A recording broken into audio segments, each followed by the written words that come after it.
In 2008, Catherine Deville was a 26-year-old resident of a triplex apartment on 5th Avenue in the Rosemont, La Petite Patrie part of Montreal.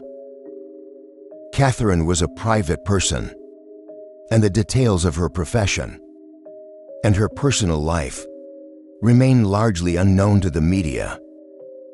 On December 11, 2008, emergency services received a call about a fire breaking out in an apartment on 5th Avenue in Rosemont. When firefighters arrived on scene, they found the apartment door locked tight, with no signs of forced entry from outside. With a few heavy blows, they broke down the door and pushed their way inside. Then the beam of a flashlight swept across the small, cluttered room and came to rest on the bed. There lay Catherine. She was motionless, her body twisted in a way that told rescuers instantly that she had not died peacefully. She was naked and bound, her wrists tied, the sheets tangled up around her legs. On her were bruises and marks, signs of an intense struggle, artifacts that her heart had pumped blood while she endured such brutal violence for far too long.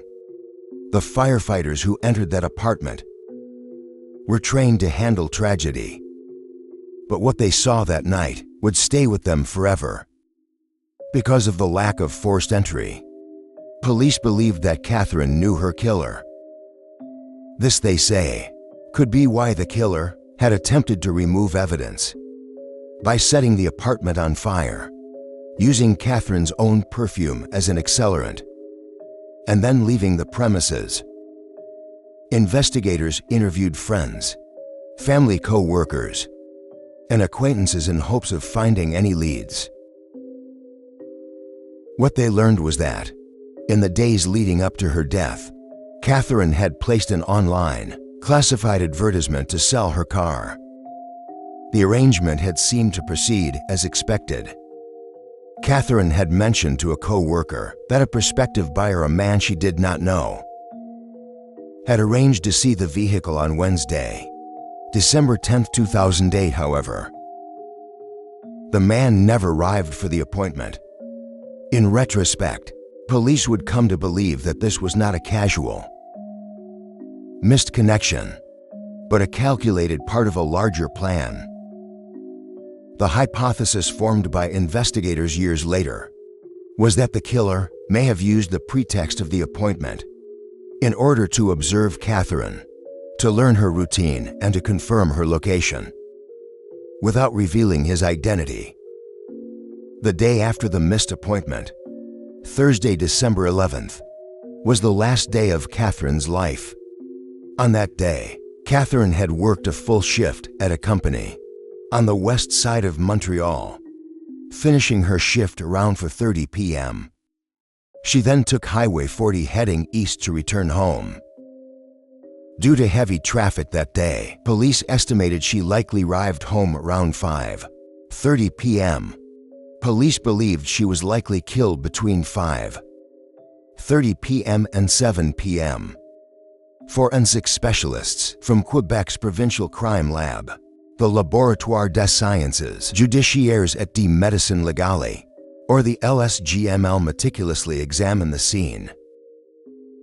Miraculously, the fire had not destroyed everything. They successfully recovered traces of the suspect's DNA. And working with this evidence, the lab scientists were able to build a complete DNA profile of an unknown male perpetrator. Working with this evidence, the lab scientists were able to produce a complete DNA profile of an unknown male perpetrator. That same year, in 2008, men who may have been in contact with Catherine were asked to provide DNA samples, but none matched to the DNA left at the crime scene. With the suspect's DNA profile in hand, investigators turned to the most powerful tool available to them at the time, Canada's National DNA Data Bank. This federal database contains the genetic profiles of individuals convicted of designated offenses. However, no matches were found there either. With few leads, the case soon went cold. 10 years later, in 2018, police sent DNA samples recovered from the crime scene to a laboratory in the United States. Their DNA phenotyping was used to determine the suspect's physical characteristics, and a composite sketch was made. However, no leads would come of this either. For 17 years, the killer remained at large. But in the fall of 2024, using genetic genealogy, authorities found a distant relative of the killer. A professional genealogist then spent 8 months building a family tree from that link. By eliminating individuals based on their age, sex, and location, detectives narrowed down the list of potential suspects to just one name. Jacques Leduc Bolduc was a career criminal who was a complete stranger to Catherine Deville. His criminal record, dating back to 1979, was filled with armed robberies and attempted murders. At the time of the murder, Bolduc was on parole and living in a halfway house. On the night of December 11th, after he killed Catherine, he violated his parole by not returning to the halfway home. Just 2 days later, he was arrested for an unrelated attempted car theft. During this arrest, his cell phone was confiscated. The number was eventually reassigned to a new user. A seemingly minor administrative detail that had major consequences, as it made it impossible for investigators to later trace the phone call he had made to Catherine by analyzing her phone records. Bolduc was a known violent offender, in violation of his parole, arrested just 2 days after the murder, and yet no connection was ever made. He was eventually arrested again in 2017 after a violent crime spree in which he shot 2 people during separate armed robberies. In 2020, he was declared a, quote, dangerous offender and sentenced to an indeterminate prison term. He died of natural causes in a federal penitentiary in September of 2021. His age was unlisted in the prison announcement, and no digital footprint of his could be found. A court order to collect his DNA following the 2020 sentencing was never carried out due to pandemic-related delays, a failure that kept his identity hidden for more years. After Bolduc's death in 2021, his body was cremated, making a direct DNA match impossible. To confirm their findings, investigators obtained a DNA sample from a close relative of his. Thulstjmel confirmed that the crime scene DNA was compatible with that of a close family member, providing the scientific certainty needed to close the case.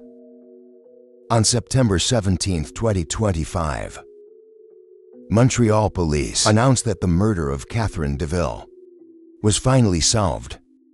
But because the suspect had already died, there would never be a trial.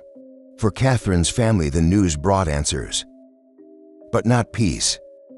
The man who took her life had been free for years, living out the time that Catherine never got to have.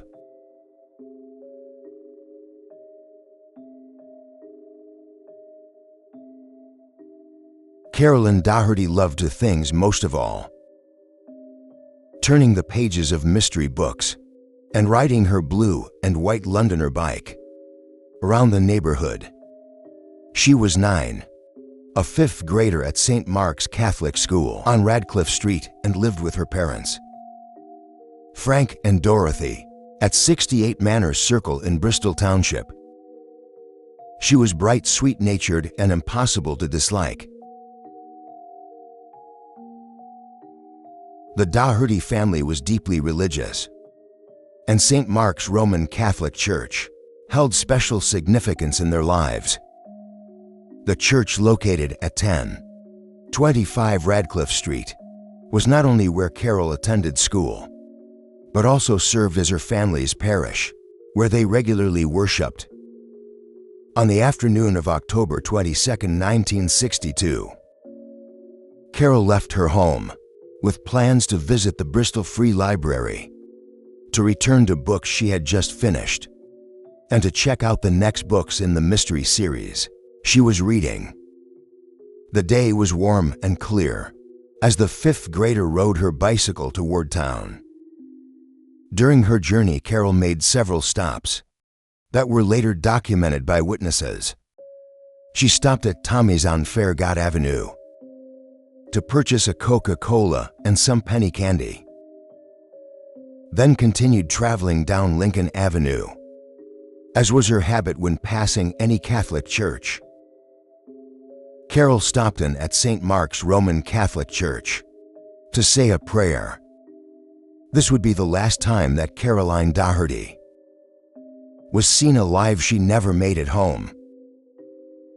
When she didn't return by 4:30 p.m. for dinner, her parents Frank and Dorothy began searching. Dorothy spotted Carol's blue and white Londoner racing bike outside St. Mark's Church and told Frank to check inside.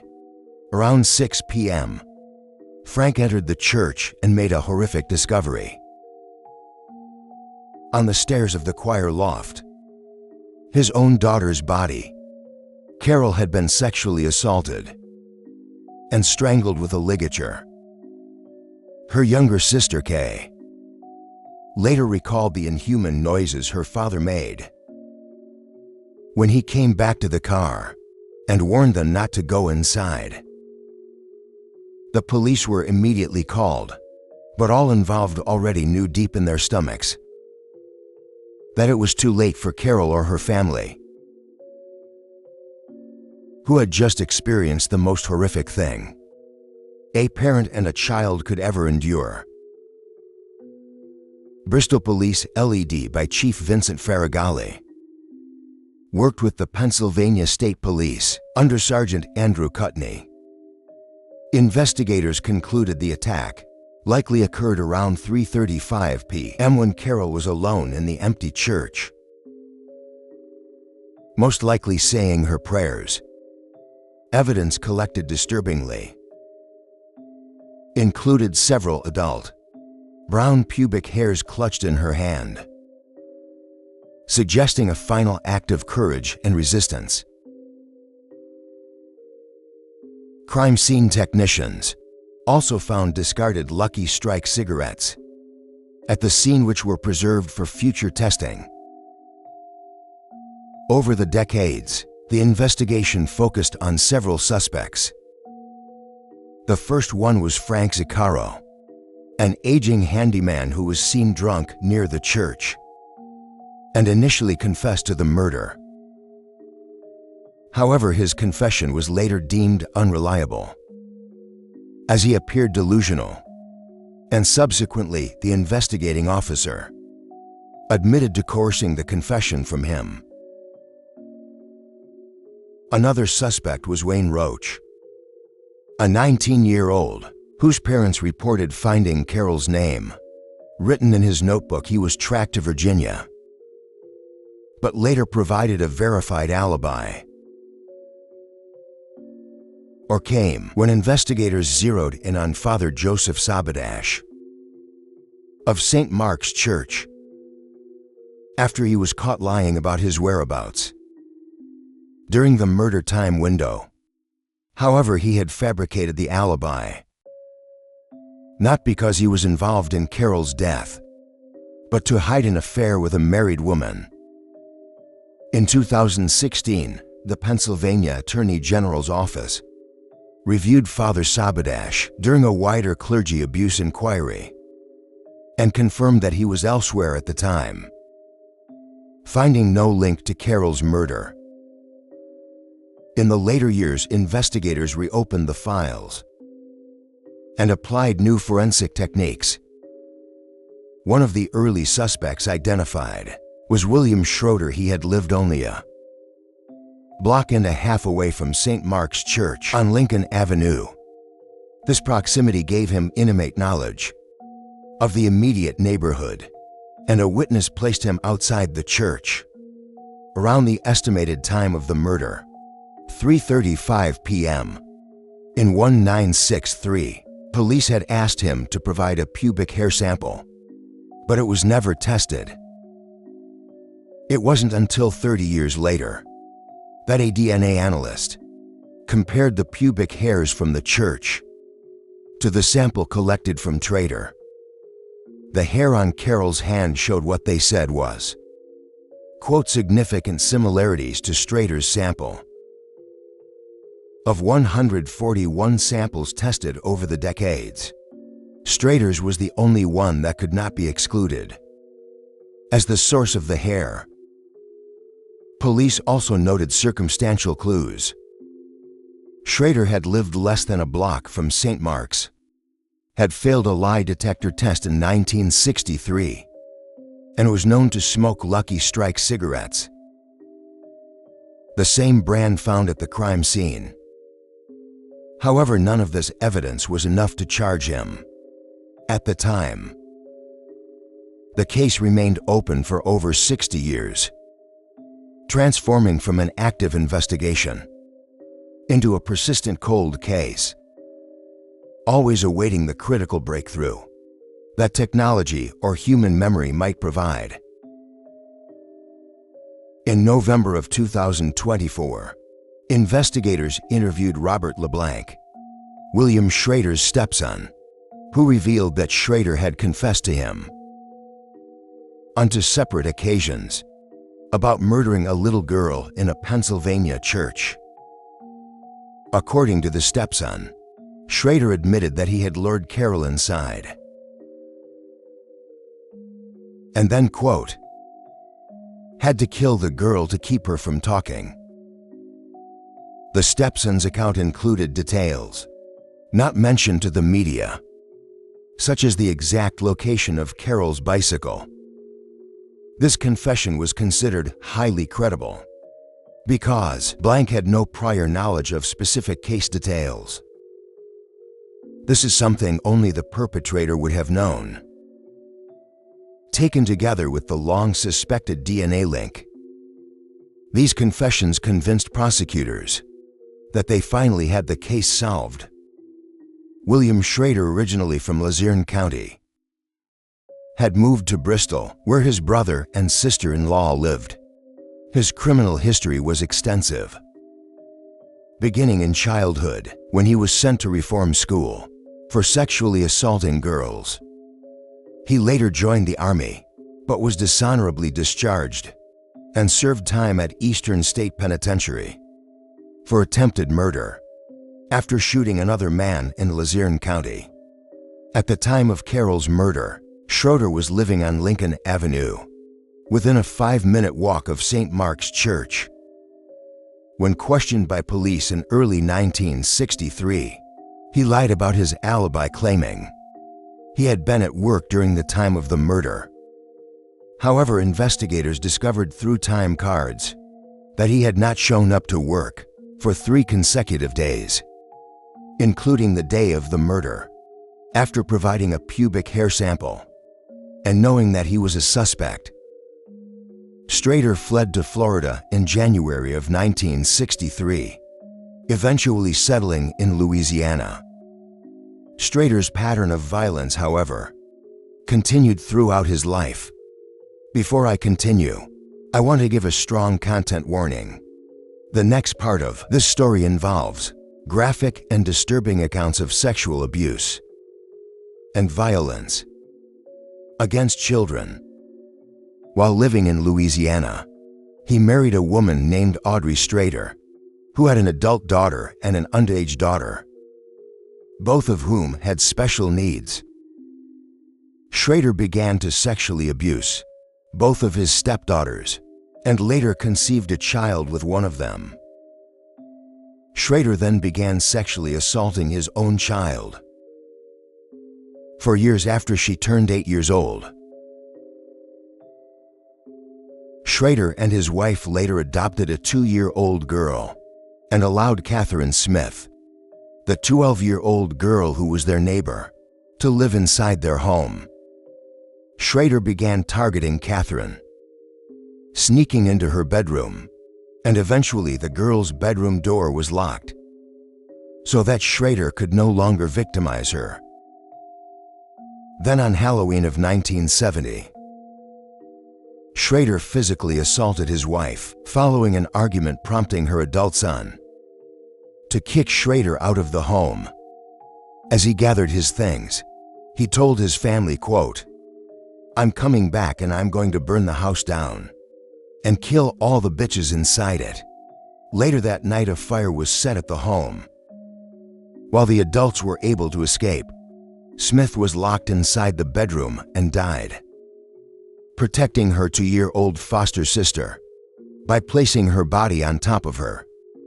The 2-year-old girl survived the fire, but then was sexually abused by Schrader as she got older.